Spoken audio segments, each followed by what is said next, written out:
If you're making the case that abortion is an affirmative good, you are evil. You're practicing child sacrifice. We had another hurricane, must be global warming. No, it's probably abortion, actually. Just being honest. You can't participate in human sacrifice without consequences. For everyone out there wondering what the former most watched cable newscaster Tucker Carlson has been up to since his ouster from Fox News, everything you're about to see should really open your eyes. Dad comes home.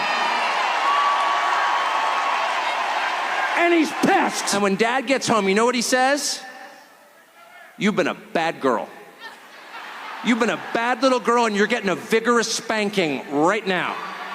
And no, it's not gonna hurt me more than it hurts you. No, it's not. I'm not gonna lie. This is gonna hurt you a lot more than it hurts me. And you earned this. You're getting a vigorous spanking because you've been a bad girl. It's gonna be pretty hard to look at us and say, you know what? Kamala Harris, she got 85 million votes because she's just so impressive. As the first Samoan, Malaysian, low IQ, former California prosecutor ever to be elected president, it was just a groundswell of popular support. And anyone who thinks otherwise is just a freak or a criminal. Or like Tim Walz is very obviously gay. I look at him and I'm like, well, you're gay.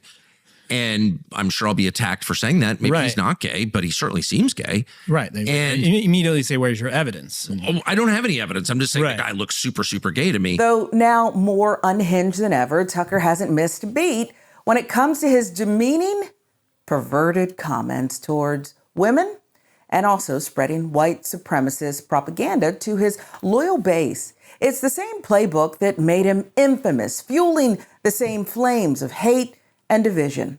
But you know, one conspiracy theory beyond the usual great replacement theory and pseudoscience, of course, remains a personal favorite that he just won't let go. The whole country seems to have accepted the reality that, you know, one of the two big political parties doesn't believe in democracy, is willing to cheat and ignore the will of the population, of the citizenry. Conservative media has been cowed into ignoring what's really obvious, which is we should not have electronic voting machines. The only reason to have electronic voting machines is if, you know, you want to subvert them. It's insane that we have them. No country serious about democracy would ever use an electronic voting machine, and many don't, because anything digital can be manipulated. Look at Wikipedia.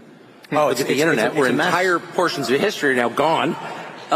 So I would just demand that we have no electronic voting machines. Why would you even want to worry about that? Why does Tucker keep pushing election denialism and anti-voting machine rhetoric? I mean, it's been years.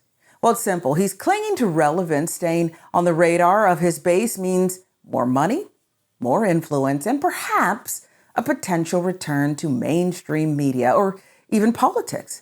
But it's more than just a financial or power play. This is about ego. It's about feeling revered and feared the way he once was. Whatever the case may be, what's abundantly clear is that there's more to Tucker's election denialism than just blind loyalty to Donald Trump. He knows that keeping these conspiracy theories alive keeps him in the headlines and keeps the cash flowing. Quote, I hate Trump passionately. We are all pretending we've got a lot to show for it because admitting what a disaster it's been, referring to supporting Trump, is too tough to digest.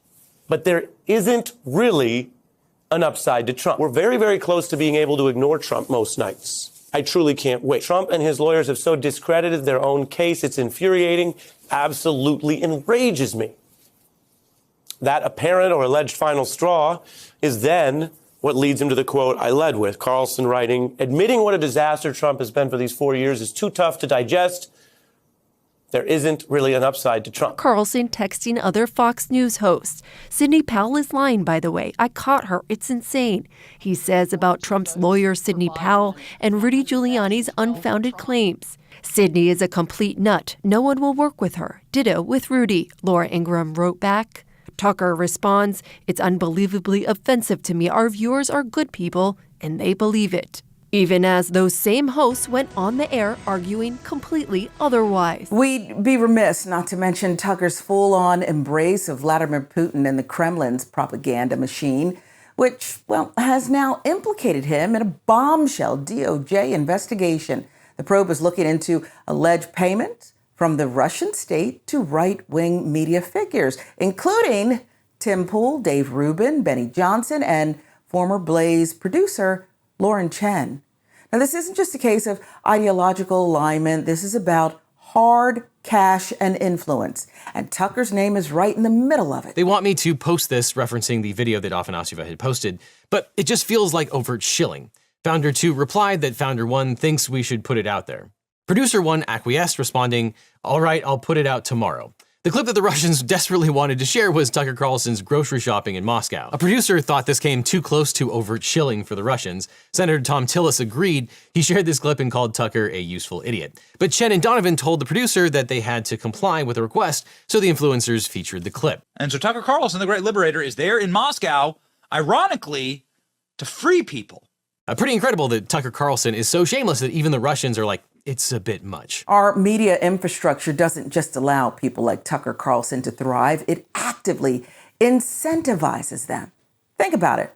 Tucker knows exactly what he's doing is wrong. He knows it is misleading, harmful, and divisive. But the rewards, well, they're too good to pass up for him financially, socially, politically. The system rewards bad actors like him who play to the worst instincts of their audiences. And as long as that remains true, we'll keep seeing more media figures trying to follow in his footsteps, ready to fan the flames of division for personal gain.